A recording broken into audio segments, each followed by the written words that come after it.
actually, I've got a new list on the list of reasons why you should listen to this guy. Apparently, there's an ad running on Air America that describes me as a new gladiator for the progressive movement, and my wife listened to it and said, "Now you really need to lose some weight."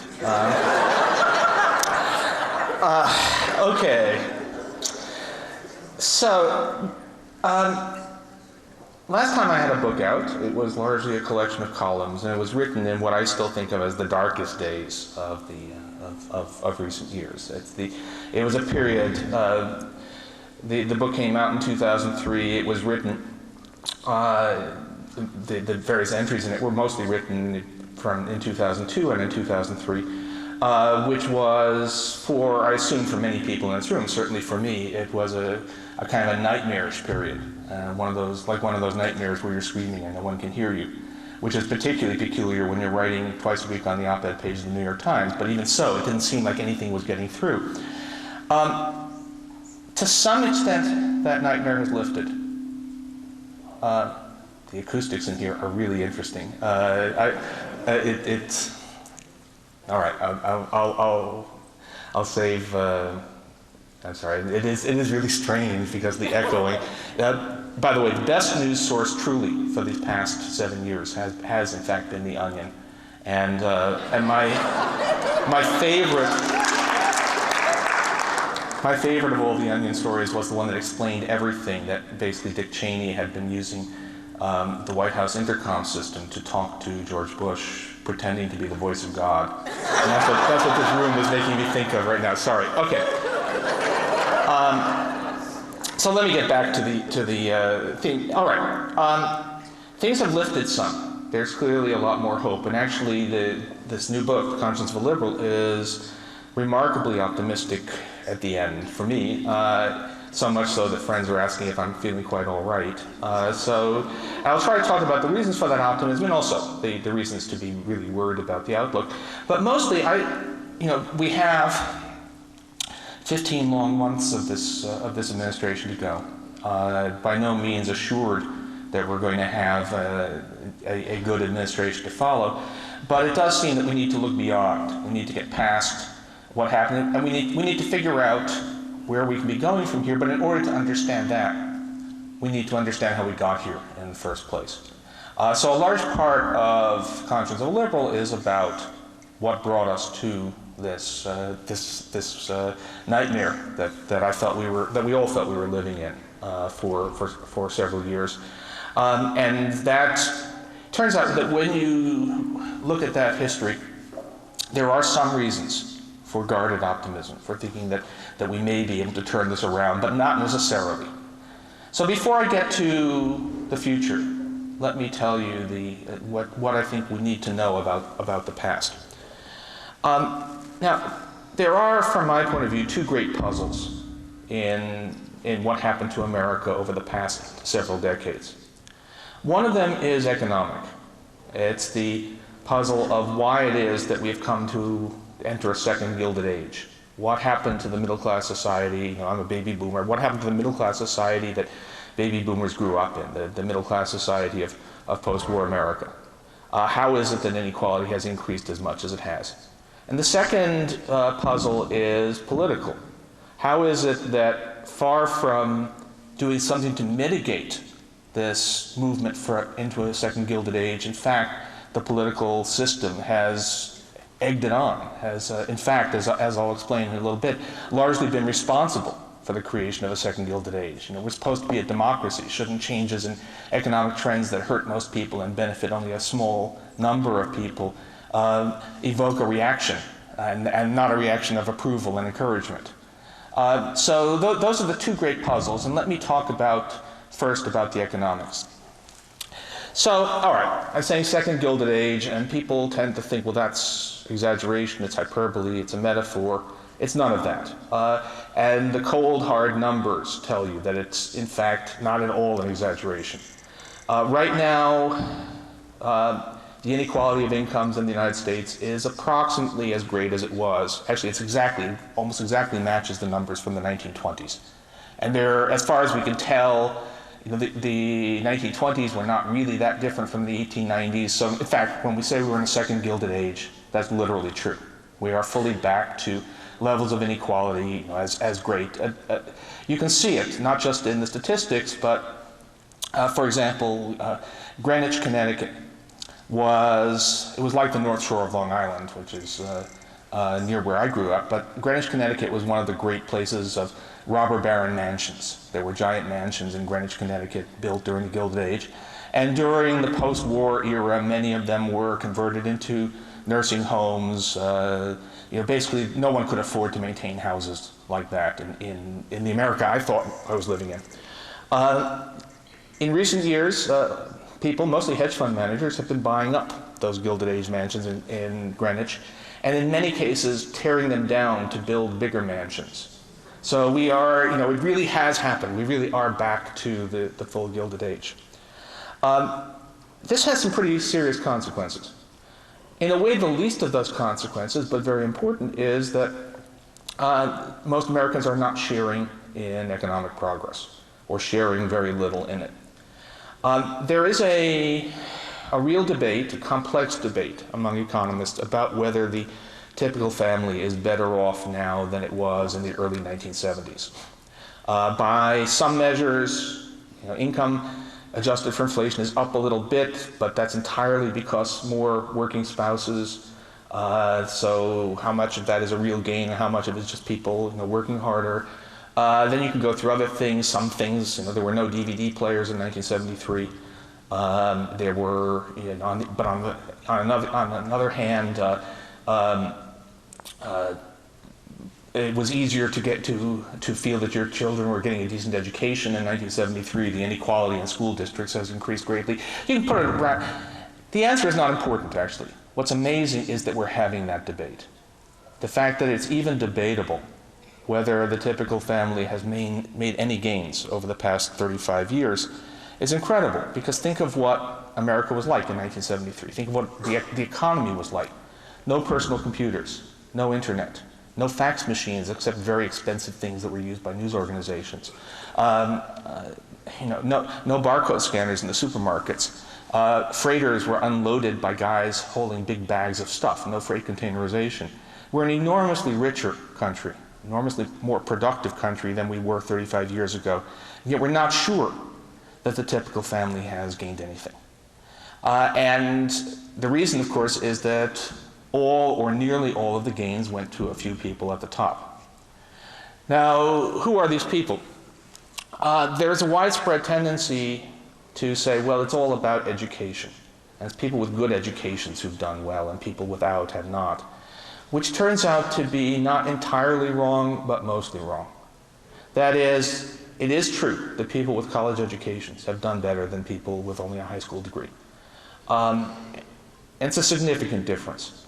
But the really big gains have come from only a small number of people.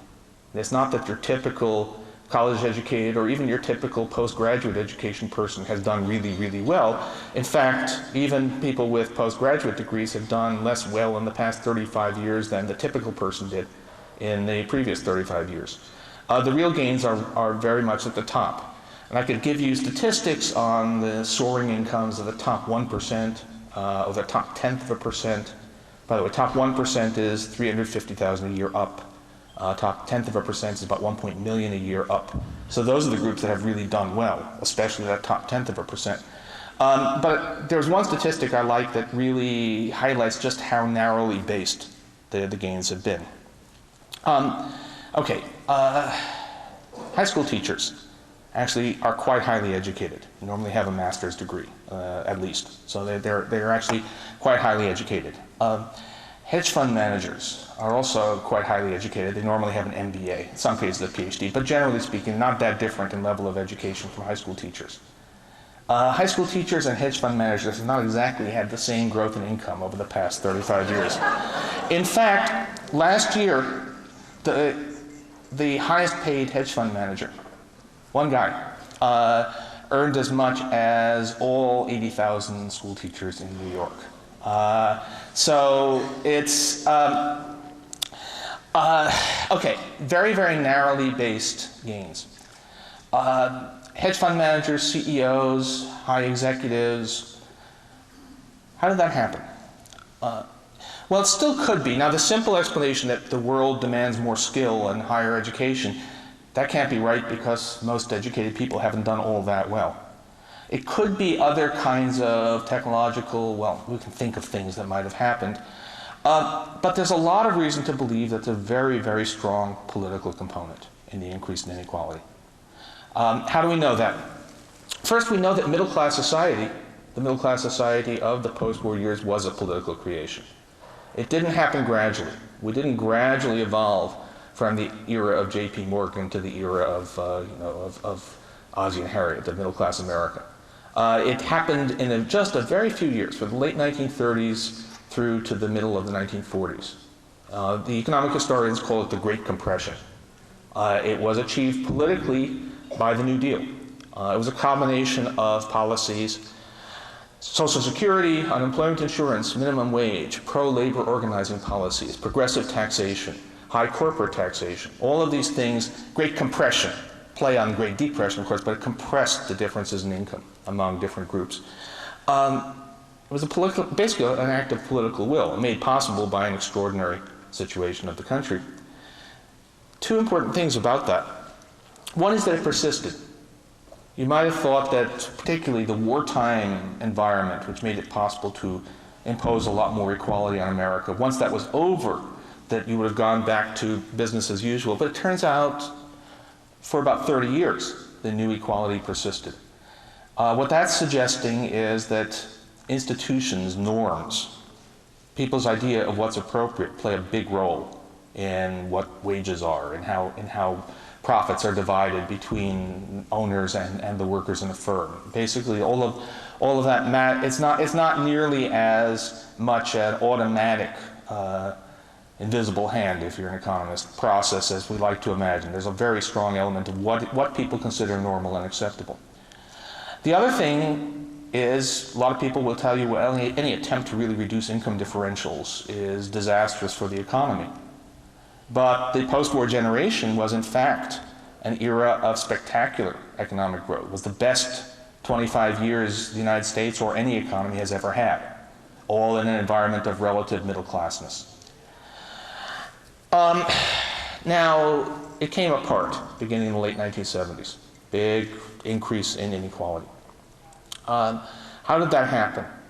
Well, one thing you need to know is actually that the second Gilded Age is uniquely American. There are a lot of other advanced countries. They all face the same technological changes, the same globalization that we do, but only the United States has this extraordinary reappearance of a tiny, extremely wealthy elite. You can see bits of it elsewhere. There is a little bit of it in Britain, although most of the increase in inequality in Britain took place during the Thatcher years, which again is telling you something about politics. But elsewhere, not at all. It's just an American thing. What went on? Well, there are many things. Of course, I wrote large parts of a book about it, but I'll give you one, I think, really telling example. The decline of unions is a very important part of the U.S. story. Not just because of the direct effects that unions have on raising and equalizing the wages of their workers, of their members, but because unions have a tendency to set norms for the society as a whole. Again, the economic historians actually call the period of relative equality in the U.S. the Treaty of Detroit, because the norms set by the United Auto Workers under Walter Reuther, when it was a very powerful institution, tended to really be echoed not just by other unions, but even in non-union industries, because the non-union industries didn't want to give grounds for the formation of a union. And unions also they're a political counterweight, both in politics proper and in things that are implicitly political.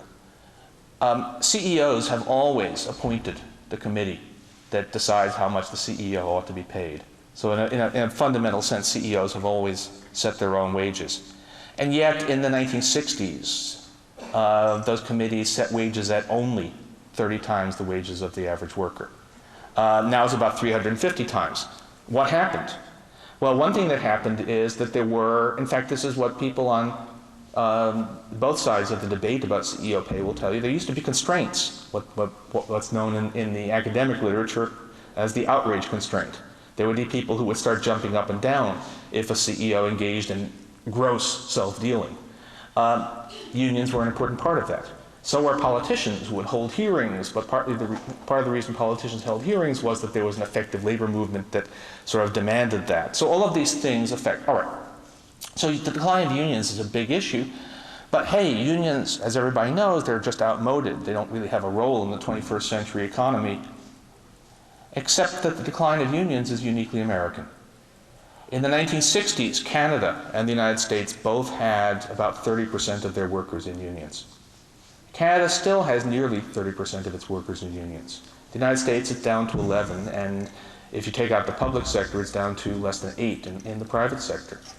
What happened? How come we don't have a union movement anymore except in a very few places? The answer is politics. Above all, politics during the Reagan era, but persisting to this day. Reagan, in effect, declared open season on unions. Employers felt that they could get away with union busting, and they did. Not so much busting existing unions, although they did some of that, but primarily doing whatever was necessary to stop unions from spreading to new sectors as the economy changed. So that during the 1980s, at least 1 in every 20 workers who voted for a union was illegally fired. Now, well, not to put too fine a point on it, why is Walmart not unionized? Giant company, large enterprise, fits all of the normal criteria for something that would make a natural target for unionization. Doesn't face international competition. You can't make that argument. You can't go to China to do your shopping.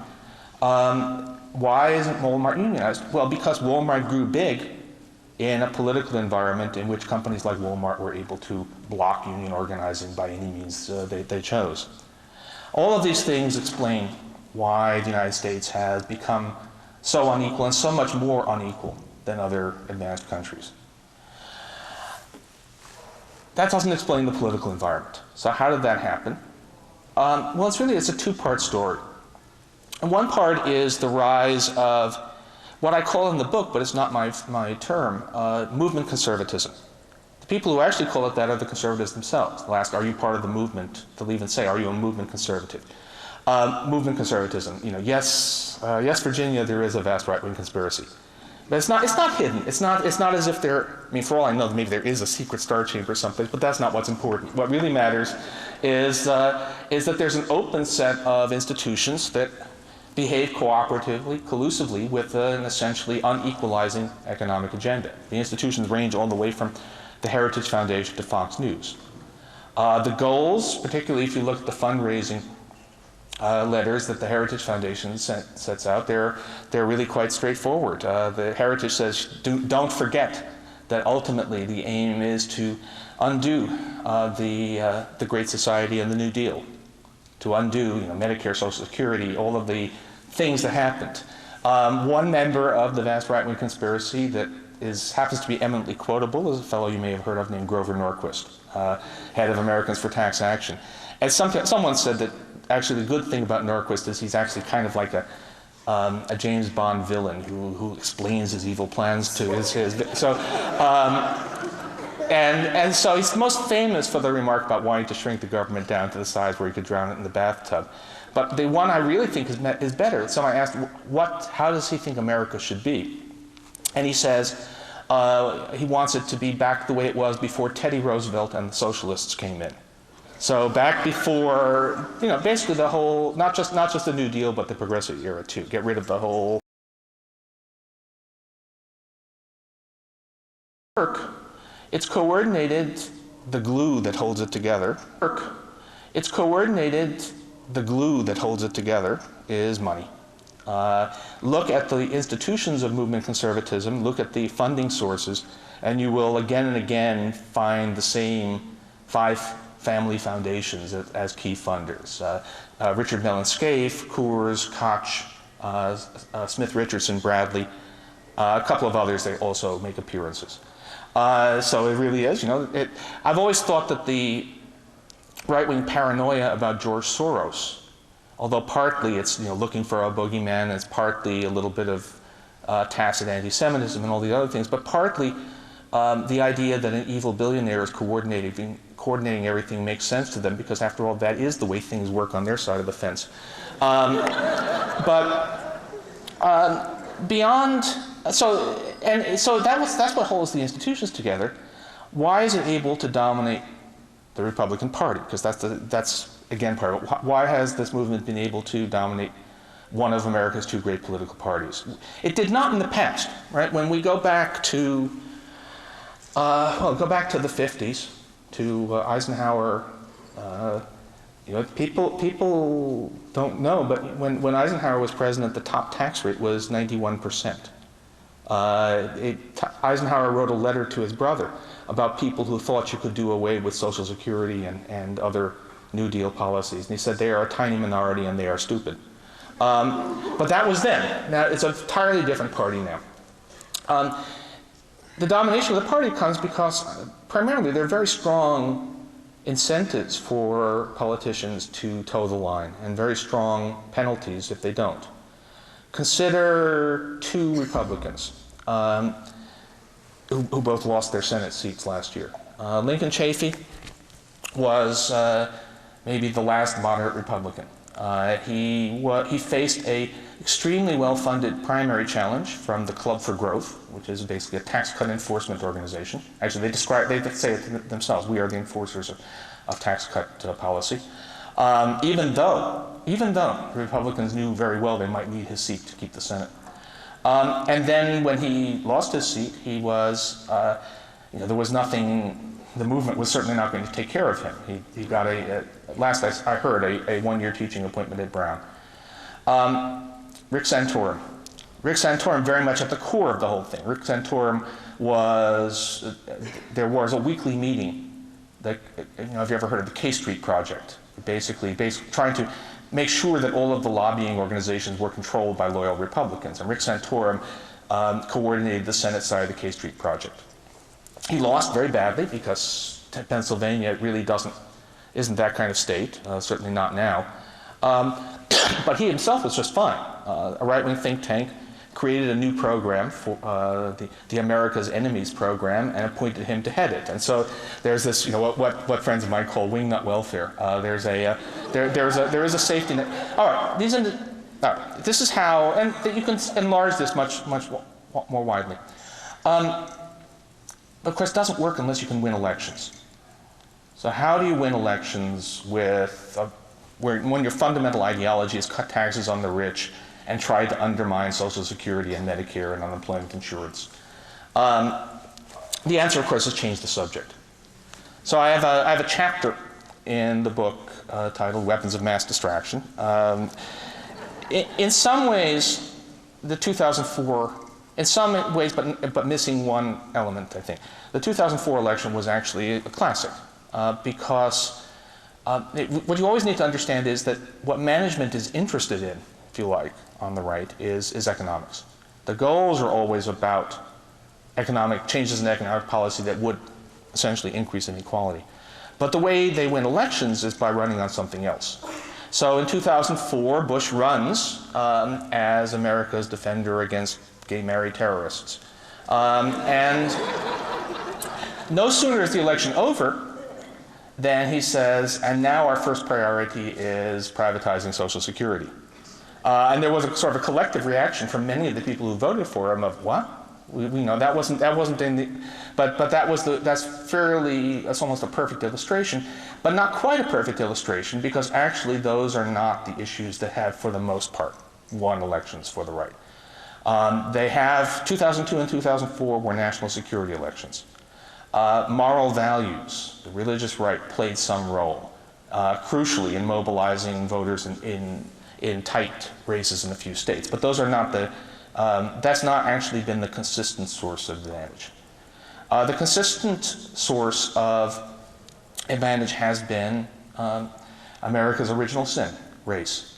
That just is what it's. I didn't actually think when I started working on the research for this book that that's how it would come out. But once you start to look in earnest at the voting data, start to look in earnest at the political science studies, the centrality of race to the whole story is just overwhelming. So, give you a couple of numbers.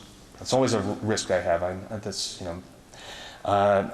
My background leads me to want to shower you with statistics, but I'll just give you two numbers.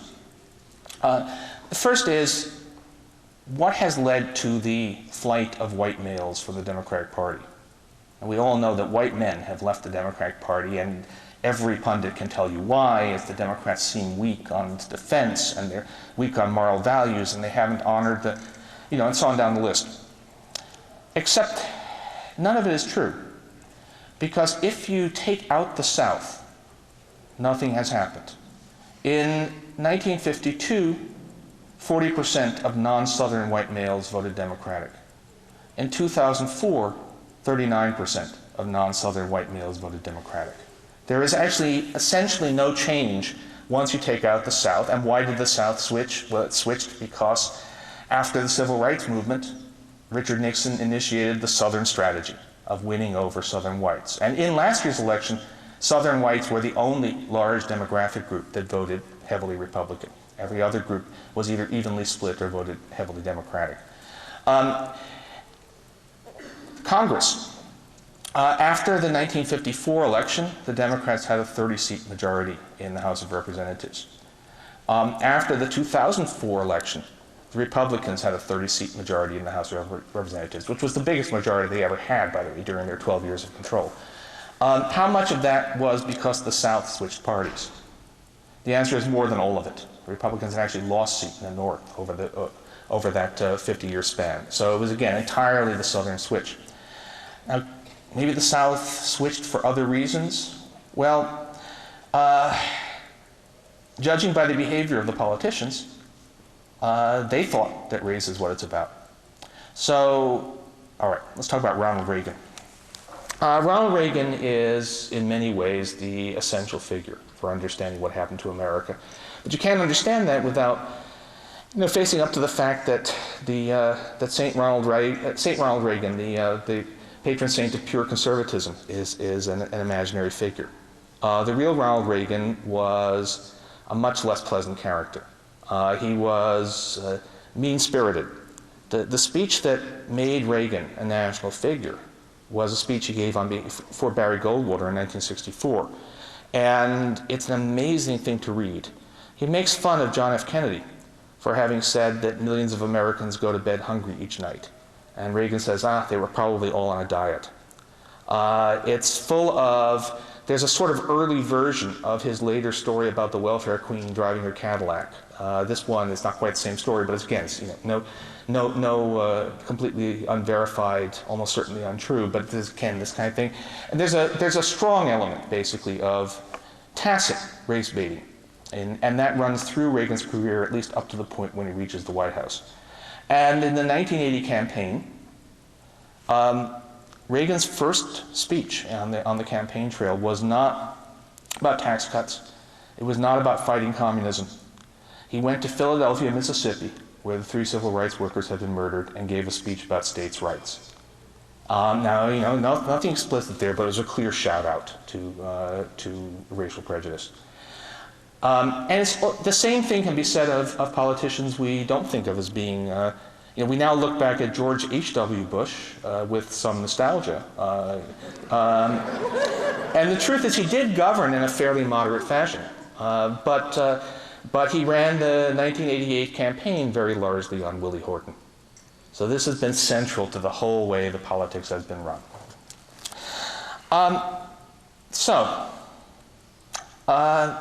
This is a happy book. And it's a happy book because I think their run is just about over. That Movement Conservatives' run is just about over.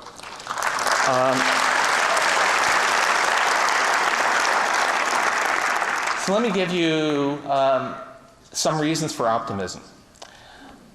The first is just that we are a more diverse country. We really are not, the electorate is less white.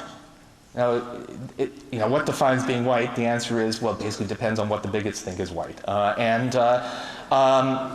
from the point of view of the core conservative base, Hispanic immigrants and their children and Asian immigrants and their children are not white. And by and large, the immigrants and their children understand that. And so you look, and there are these rapidly growing voting shares of the electorate that are not as solidly Democratic as African Americans, but getting there. And that in itself is a big change. Much more uplifting, I think, than just sort of the mechanical shift of the composition of the electorate is the fact that we are a better country, less racist. By no means over it, long way from that, but less so. I thought the defining moment of the 2006 campaign was Macaca. George Allen, who was being widely talked about as a future Republican presidential nominee, is campaigning in Virginia, and there's a young American man of South Asian descent, and who's videotaping him for the other campaign, and he starts insulting him with what turns out to be an obscure racial insult. That's not unusual. In American political history, that's not unusual at all. That's been, stapled. But what's different is that now that Virginia won't stand for it. That's enough to lose an election. And you can see there's lots of evidence from polling and just from the way people behave that racism, though by no means gone, is much diminished, which means that the core issue on which the right has been able to win elections is losing its force.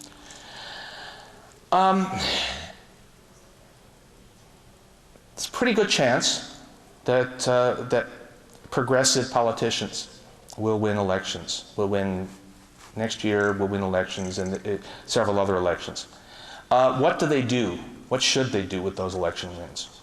Well, a lot of things, but the core issue for both immediate, just doing good for the public reasons, and for longer-term political reasons is healthcare. I talk a lot about, in the column and in the book, about healthcare reform. I think it's a moral imperative. Rich countries don't let their citizens go without necessary medical care because they can't afford it. They don't let them be financially ruined by the cost of medical care. No other wealthy nation does this except the United States. And you could say, well, it's too expensive, except it actually turns out that comprehensive universal health care is cheaper to run than a system in which insurance companies spend a lot of money trying to figure out who really needs health insurance so as not to give it to them.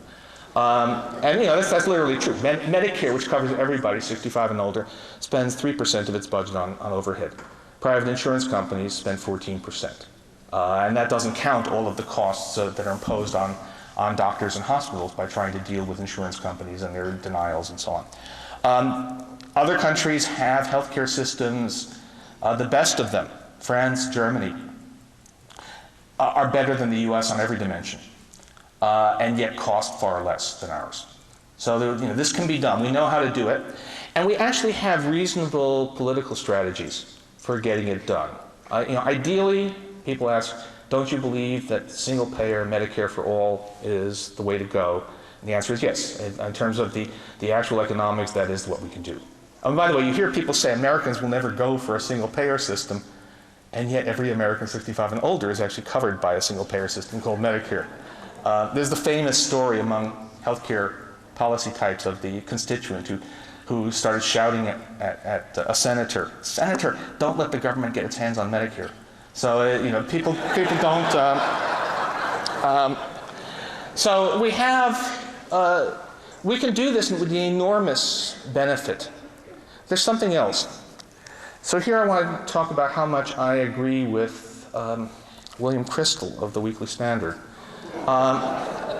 During the failed attempt by the Clintons to get a health care plan in the early 90s, Kristol wrote a memo to Republicans, now famous memo if you're in this area, saying our goal is not to improve this plan, it is to kill it. And the reason, he said, was because if the Democrats do succeed in getting a health care plan in any way, shape, or form, it will reinvigorate the New Deal agenda. It will reinvigorate. And he was right. So if we can get this, it would be an enormous demonstration that, that government can be a force for good, that we can actually do things to make people's lives less risky, less brutal, that we can make this a better, fairer country. A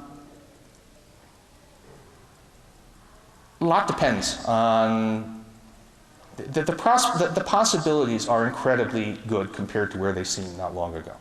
I mean, it was in the spring of 2005, it felt as if, I mean, look, the conventional wisdom was that George Bush was going to succeed in basically dismantling Social Security.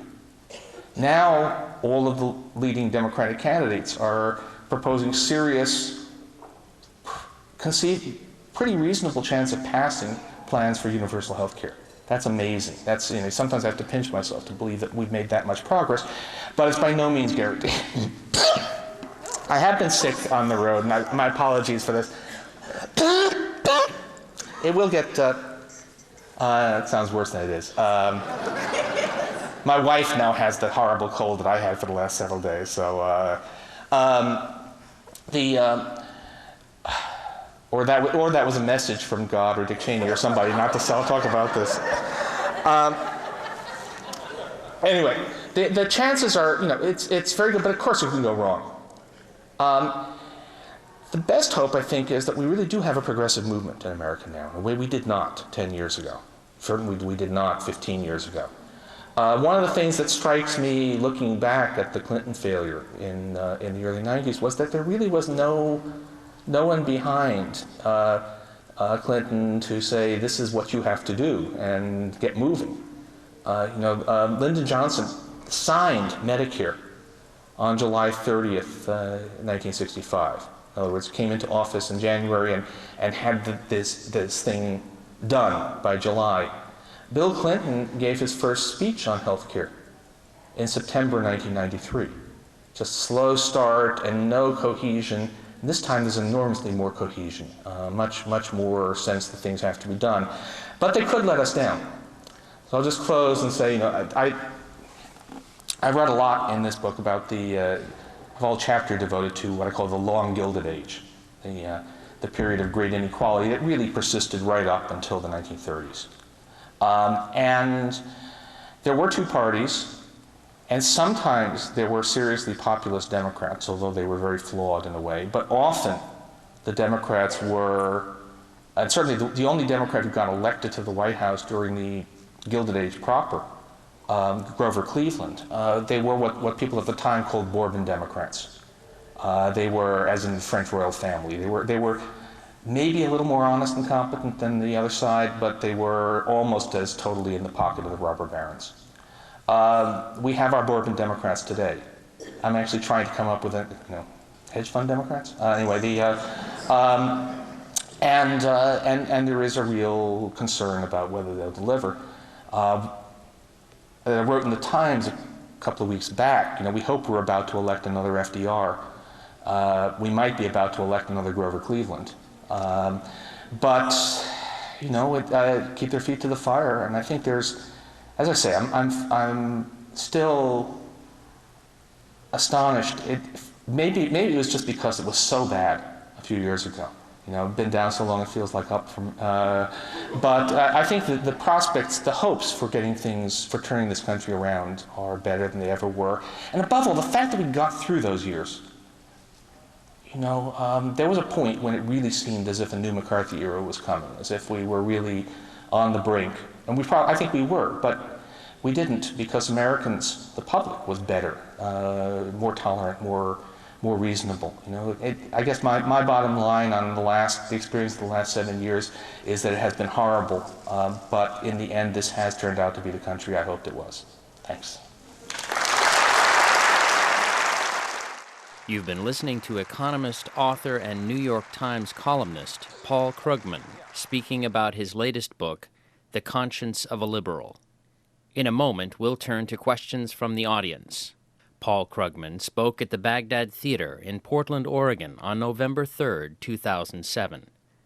Paul Krugman's other books include The Great Unraveling, Losing Our Way in the New Century, peddling prosperity, economic sense and nonsense in an age of diminished expectations. And, with co-author Maurice Obstfeld, International Economics, Theory and Policy. You can find out more about Paul Krugman and his work by visiting the unofficial Paul Krugman archive at www.pkarchive.org. And now we return to Paul Krugman, answering questions from the audience and continuing to discuss his latest book, The Conscience of a Liberal.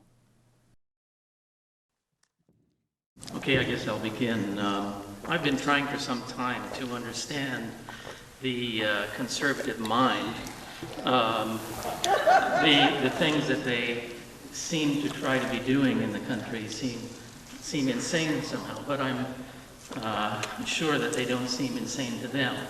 And so my question is, what do you think a true conservative would tell us are their goals if he was really being honest with us? You've pointed out how many times they say one thing about their goals, but really something else is going on. How would they defend themselves?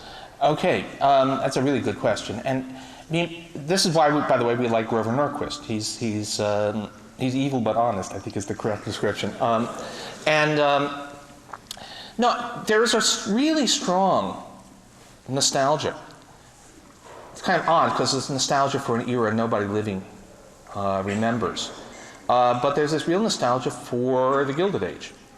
Look, one of the things you really need to do when listening, especially to George Bush, is understand that he does a lot of what, it's a wonderful phrase from the British, dog whistle politics. You can't hear it, but they can, is what they mean. So, and a lot of it is dog whistle politics to the religious right. So when Bush was, the slightly stilted language he was using after 9/11 about evildoers and all that, it just sounded kind of weird to most of us, but actually was fraught with meaning to real sort of end of times people on the religious right. But the one that's really amazing, because it's not very hard to figure out what he was really saying, is the phrase compassionate conservatism. What's that? And everybody still thinks he meant, well, I'm not going to try and I'm not going to try and undermine S-chip or something like that. So I'm a compassionate conservative. It was actually a shout out to the religious right, drawing on especially the work of a Christian right author named Marvin Olasky. It was a book called The Tragedy of Compassion. And what that book is really arguing is that we need to go back to the days when there was no guaranteed government aid for the poor, and the poor had to go to private charities, especially religious charities, which would only give money to them if they were morally worthy. Because that was true compassion, as opposed to just, like giving people food when they're hungry. So the real vision is of a return to the age of no safety net, and because they think that would be a morally better society. That it would be better for the poor and better for the rich, who would be morally ennobled by giving charity. Of course, somehow also along the way, you get much lower taxes on rich people and all of that. So, and cheaper labor. So there's another side to it. But I think that's the answer. It's just it's a view that's so far out from what most people would accept if it was actually raised in an election that you could never run on that. But that is what's lurking there, and occasionally it just pops through.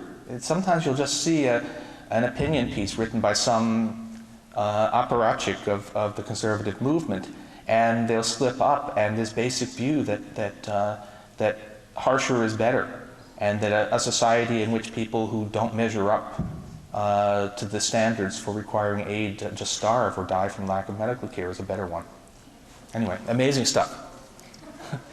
Go ahead. Hi. I want to thank you for your column in the New York Times. I really appreciate reading that, and I'm so excited that you're here. Thank you.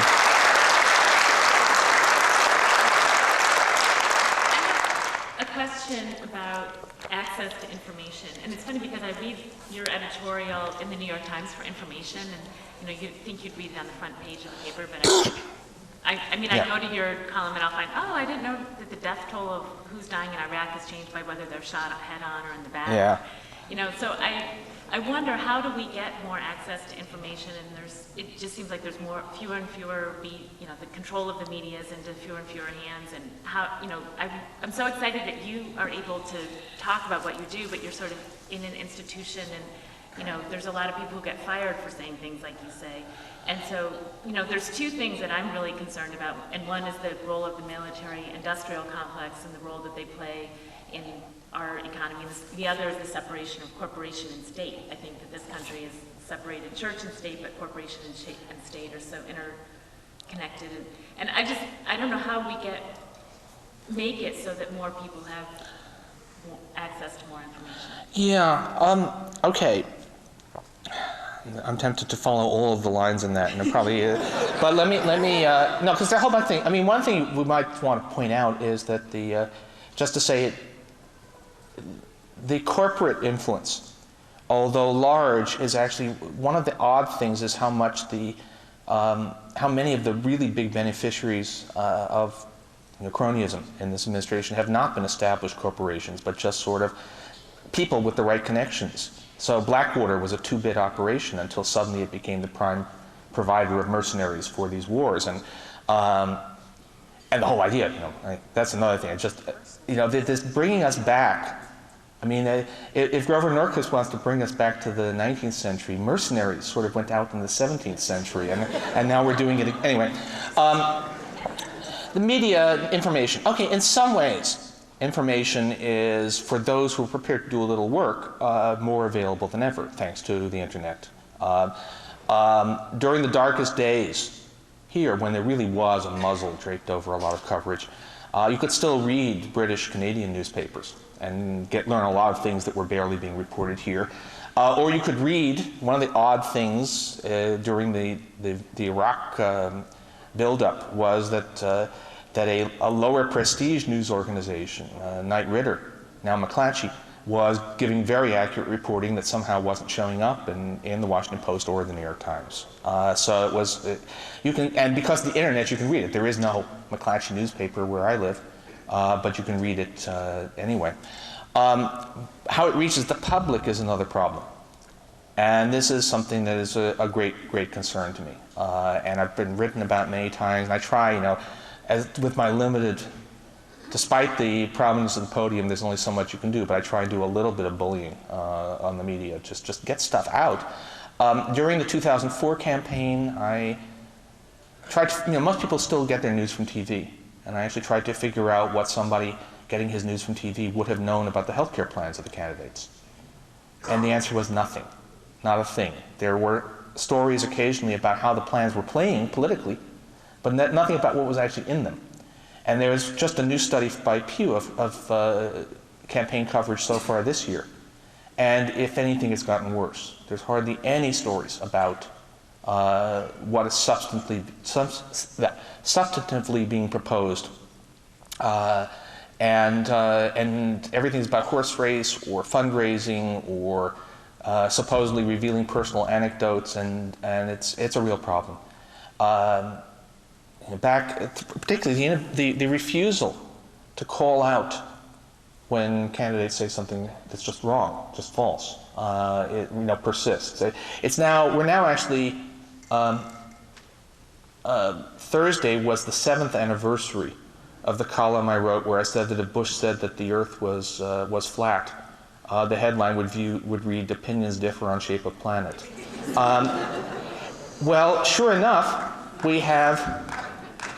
But wait, sure enough, we had just, if you read me yesterday, we have Rudy Giuliani making a completely false claim about prostate cancer treatment. And the headlines, for the most part, read, Giuliani's statements on prostate cancer in dispute. Now, they're not in dispute, they're false, but you can't get people to report that. And it's, so we have, it's a real problem. It's one of the things that really worries me. I mean, if, people talk, taking the case of Rudy Giuliani, people say, well, it's funny, New Yorkers actually hate him, but somehow most of the country hasn't heard the stories that everyone in New York knows about him. And these are people from the media, and we're saying, well, they don't know them because you guys aren't reporting them. So anyway, no, it's a very big problem. Now the public is the public is smarter than it's often given credit for. Take the simple question, do you believe we were deliberately misled into war with Iraq? The public reached that conclusion by, polls started showing the majority of the public believed that long before it was acceptable even to say it in Washington. Long before, I don't even know if anybody on the Sunday talk shows is sort of allowed to say that, but the public reached that conclusion by early 2005. So, there is some reason to have faith in the American people, but it does make me very nervous. Thank you. As a boomer of 49 years, naively believed that the middle class wouldn't ever be on the endangered species list. Yeah. And you talk about this second Gilded Age, and I wonder, in your view as an economist, how things might be different in terms of how we pull ourselves out, because since then we've had the global economy, we've had trade policies and changes such that offshore corporations, manufacturing is now offshore, things that have changed that the way that we can tax our corporations may be more limited. I'm just wondering how we are going to build our economic base once again, and other than just with the new industry build up through the healthcare industry, for example. Well, okay, but that's good. All right, now, we're never going to be an economy centered on manufacturing, because even if we had eliminated the trade deficit, even if we were, fully self-sufficient in manufactured goods, there would still be mostly a non-manufacturing economy, because we've gotten much more efficient at producing manufactured goods. What people buy increasingly consists of services. It's just that's inherent in the changes in the economy. It's just like farmers. Nothing you can do is going to turn us back into being a nation of farmers, because we don't need that many farmers. Now we don't need that many industrial workers. The big mistake that people make is in believing that good jobs have to be in manufacturing. That's an illusion created by the fact that the decline of manufacturing came along with an era of union busting and growing inequality, but it doesn't have to be that way. In fact, it isn't that way in other advanced countries. There are a lot, service sector jobs pay much better in much of the world than they do here. Come back to think about what a unionized Walmart would look like. It would be significantly higher wages. I'd say it would have health benefits, but if we had universal health care, everyone would have health benefits. It just would be much closer to being middle-class employment. Healthcare is a perfect example. Healthcare is now huge. It is now either, depending on how you cut the numbers, healthcare is now bigger as an employer than manufacturing. There's no reason why healthcare jobs should be low-wage jobs. Some of them, of course, are extraordinarily high-wage jobs, but even the basic nursing jobs and so on should be middle-class jobs. I think that the bottom line is that we are a rich country. And there are ways to make sure that wealth gets widely shared. Other countries that face the same global economy we do still have a strong middle class. Even Canada, which has problems, it's a much less polarized, unequal society than ours is. The Scandinavians do very well at this, and although everybody trashes the French, it turns out that the French economy is a lot better than people, it had problems. They really screwed up their retirement policy, but it's a lot better.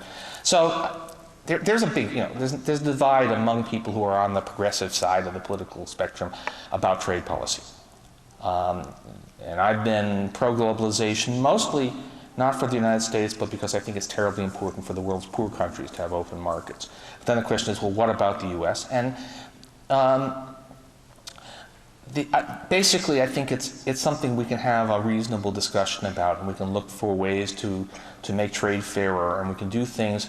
I don't know if people here read Eric Alterman and all, but we actually had a sort of open discussion. This came up, and we were talking. We disagree on trade policy, And 10 years ago, those disagreements seemed like a big thing.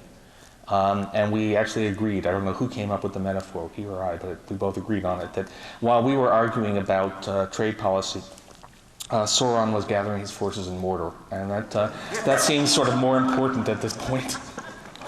So you know, I'm broadly pro-globalization, but not religiously so.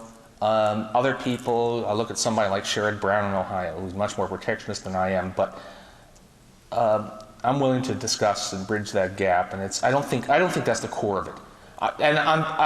You know, give me universal health care, give me a change in labor laws, give me a stronger earned income tax credit, give me stronger aid to families with children, and I think then we can talk along the way about whether we want to.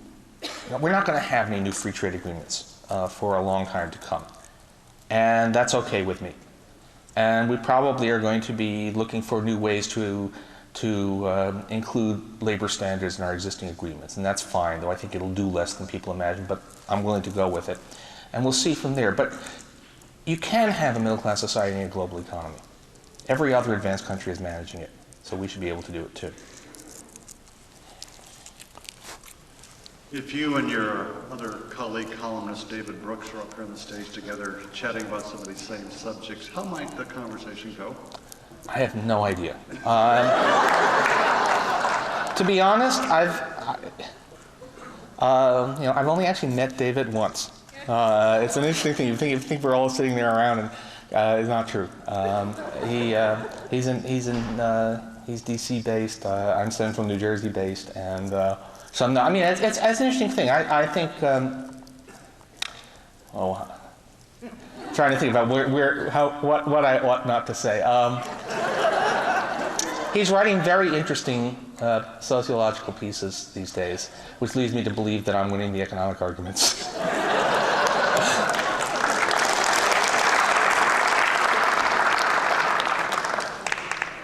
I'm going to come back to another unhappy subject, and that is the war and the cost of the war. Yeah. It may be that we're all talked out about it, but one of the things I love the most about your column is the way you can quantify using real data to put perspective on things. And you haven't talked about it much today, but as an economist myself, I can't even imagine the cost of the war, even the direct cost of the war. And if you could say something about how we can cut that cost after the next election, or will it just go on forever? Okay.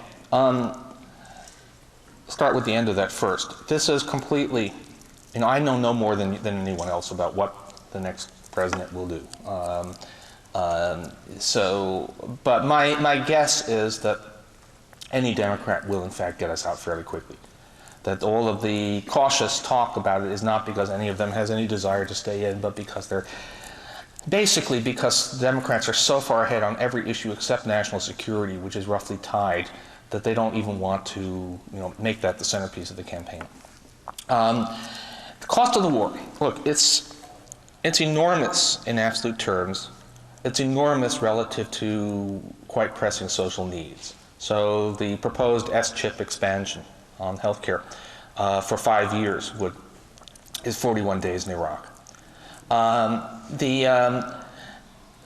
That said, and the numbers, you know, we're looking probably, when all is said and done, at $2 trillion, even if we have a pretty quick phase down.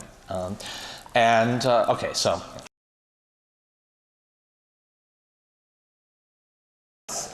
You want to have some sense, though, of relative to the scale of the U.S. economy.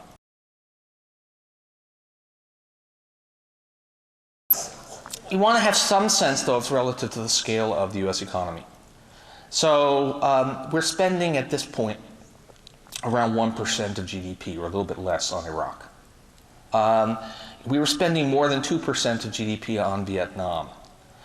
During the Cold War, the military budget was 10% of GDP, the height of the Cold War. So we're talking about something that, in relative terms, is still not a crushing burden. It's sure significant.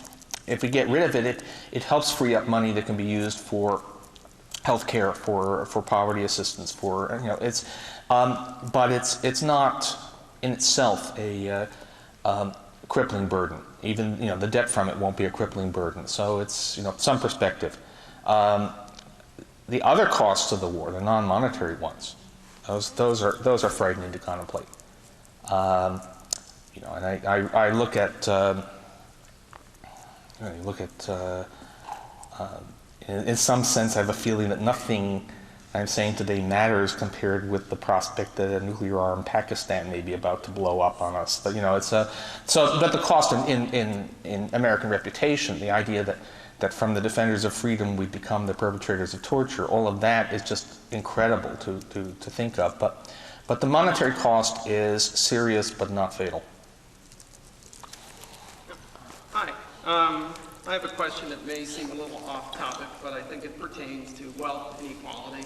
I was wondering if you could discuss what's behind the run-up in commodity prices lately. Is this another in a series of asset bubbles, or something more fundamental going on that could lead to inflation on the consumer level?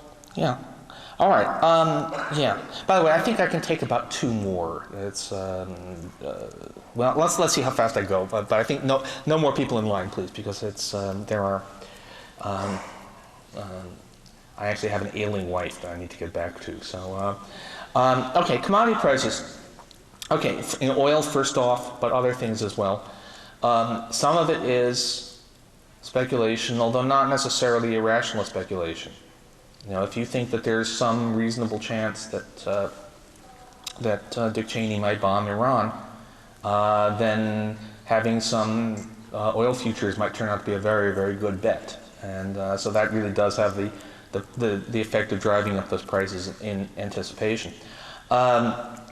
Other commodities, no, there's a real, I think the fundamental point is that the world does have limited resources. There's a theory called peak oil, which is looking increasingly plausible as we look at the oil situation. And world economy is still growing, especially the Chinese are growing and increasing their demand for all of this stuff. So the price, it is mostly supply and demand. Now, how serious it is? It adds a few tenths of a percentage point to inflation each year. It does crimp real wages. But again, it's in the category of things that are not crippling. Can we still have a huge improvement in the quality of life for most Americans despite rising oil and copper prices? The answer is yes. It's a little bit harder, but not drastically harder. Now, give me that war with Iran and oil at $140 a barrel, and then I start to get worried. But barring that, I think we're not great, but okay on that front. Hi, Mr. Krugman. I have a question about income inequality, and that's that I have an econ professor who once sent me a report published by the Federal Bank of Dallas. Oh, yeah, I know that one. And in it concedes with your point, and that the gap between the poor and the rich are actually getting larger because the rich are getting wealthier, but not because the poor are getting poorer.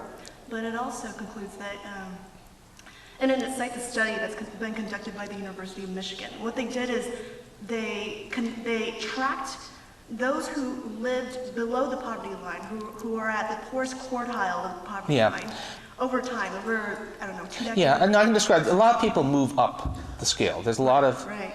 But the Dallas Fed story failed to correct. There are two things. There is some, people do move up. There are, and down. There is income mobility in the United States. So long-term, lifetime inequality is less than what you get from a snapshot at a point in time.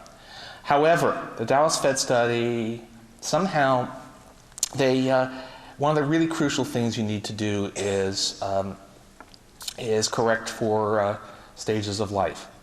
So it's not quite as bad, but there's a famous or infamous study that was put out by the Treasury Department during the first Bush's administration that said, people in the bottom quintile have a huge chance of moving up in income. And somebody looked at it, and the people who moved up dramatically were people who had income, who were under the age of 25 when the study started, and were in their late 30s by the time it ended. And as I think it was Larry Katz at Harvard, a labor economist, said, this isn't income mobility. This is the guy who works in the college bookstore and then gets a real job later on. And there's a lot of that in that study. So it's very illusory. The reality is that social mobility in the United States is much less than people imagine. and that intergenerational mobility is much, much less than, and what that means, statistics. The Department of Education conducted a long-term study looking at, they started with a group of students in 8th grade who took a standardized test, so they had a sense of their ability. And they also looked at the family backgrounds.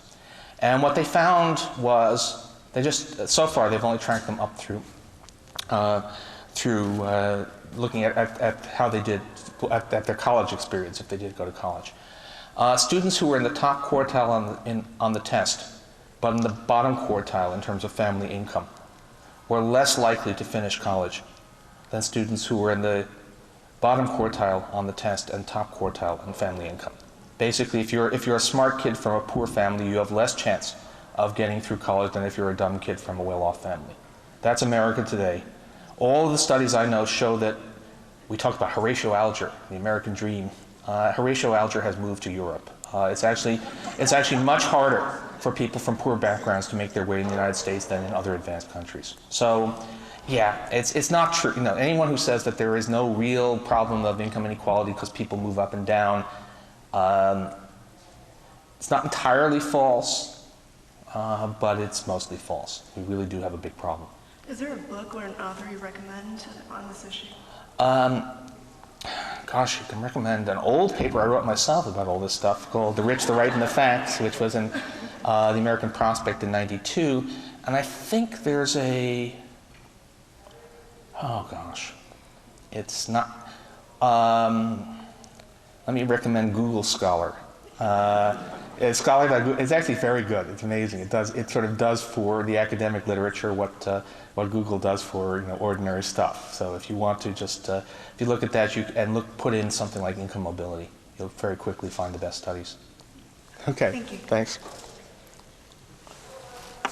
Thank you. Could you talk a little bit about the politics and the economics of the Social Security Trust Fund, sort of where it came from? Do I understand correctly that back in the 80s, we figured out that there was this demographic bulge coming through the boa constrictor, and that we've been essentially paying for our own retirement in addition to our parents' retirement, but now it's, according to Bush, nothing but a bunch of paper. Yeah. How does that play in, and how, because it seems like the taxes we've been paying in extra FICA taxes are in effect making the tax system more regressive, but it's not counted as taxes, so it's not in there. Could you? Well, it actually is, but yeah. The context of that? Yeah, in the early 1980s, the people knew that the baby boomers would be retiring starting soon. That wasn't a secret, and that it would be a burden on Social Security, and so a fix was put in. The tax rate, FICA, was increased so that the Social Security system would build up assets to deal with the future retirements. And some other things. There was also a gradual increase in the retirement age for maximum benefits. And it was a commission that recommended the solution. Actually, the Greenspan Commission, headed by you-know-who. And basically it did its job. I mean, there's now, depending upon which estimates you use, the Social Security system is either good into the 2040s or good forever. You can use the more optimistic estimate, it's good forever. But having done this, and it is a regressive tax increase because you only pay FICA, it's a flat rate up to an income of about 90,000, I guess, 97,000 now. Anyway, but nothing on income beyond that level. Having done that, now all of a sudden, people come, including Mr. Greenspan himself, say, oh, but that trust fund isn't real because it's the Social Security Administration building up the surplus, but it's just part of the government, and the rest of the government is running a deficit, so there's nothing there. Now, it's it's a case of bait and switch on a gigantic scale. I actually wrote a column about Greenspan's role in all of this, and I called it one of the great privileges of being a Times op-ed columnist is you do get to write your own headlines, provided they fit. So my headline on that was actually three-card maestro, incredible outrage. It's sort of a 25-year process of essentially shifting taxes from the from the wealthy to the working class, and then saying, "Oops, sorry, there was no point in that." No, it's. I do not think actually they'll get away with it, but it was pretty amazing. Thanks. Hey, I apologize for being the next question answer, because I know you want to be done by me, but. No, it's fine. I'm happy. I'm just. But I'll be quick. Yeah. Basically, when you talk about who can afford health care, and a lot of people that are against the single payer or other systems for providing universal health care have all talked about those who have health insurance versus those who haven't. And they talk about the incomes at which you can afford health insurance and why don't you buy some and things like that. But people don't see this in the context of the massive crisis of consumer debt and the fact that a greater section of the economy of workers are living at the subsistence level because of the twin squeeze of healthcare costs and consumer debt. Sure. No, this is look, the S-chip story, where, of course, the smear against Graham Frost and his family, and people saying, well, you know, this family has income of $45,000 a year. Why can't they afford health insurance? Or even you talk about families with $55,000 a year, and then you bear in mind that for a family of four, if you try to get if you try to buy insurance on your own, not through an employer, it's going to cost probably about $14,000 a year right now. And of course, that's after out of after-tax income. This is not affordable for families that are trying to get by, families that have debt, families that have problems. And furthermore, what if you actually have a pre-existing condition, like your kid was in a car accident and has brain damage? It's the whole attempt to claim that people lack health insurance because they're improvident or because they don't care. It's crazy. It comes from people who have no sense of what it's like. Well, you know, that's someone asked earlier about what do these people think like. And a lot of it is they just have no sense of what it's like for people who don't have the advantages and privileges they have. Yes, so something like well, no, the quintessential remark, I think, was just a few months ago. President Bush saying, I mean, people have access to health care in America. After all, you just go to an emergency room. There lives somebody who has never had an idea of what it's like not to sort of be born into the right family. You can have health insurance and not be able to afford it. That's right. And health insurance, there's good health insurance and bad health insurance. There was a study by, of all places, Reader's Digest, about how many people have inadequate health insurance that will not pay enough of the costs, that can leave you desperately financially exposed if something goes wrong. And so to the 15% of the American people who don't have health insurance, you have to add at least another 25% who don't have adequate health insurance. It's and it's so widespread that, look, you know, I'm a Princeton professor. I know most of the people I know are in pretty good shape. They're upper middle income or better. The extraordinarily high fraction of the people I know are well enough off to get hit by the alternative minimum tax and so on, right? But I know at least a dozen people who either don't have health insurance or are in desperate fear of losing their health insurance, or have had to take jobs they hate and give up jobs they loved in order to get health insurance. This distorts our lives, and it's completely unnecessary. No other advanced country has this problem, and yet we spend, you know, almost twice as much as other countries on healthcare as other countries that have superb healthcare systems. Which is a crying need for action, but also a tremendous opportunity, because if we can fix this, it will be something that will transform the way Americans think about what we can do to make this a more just society. So I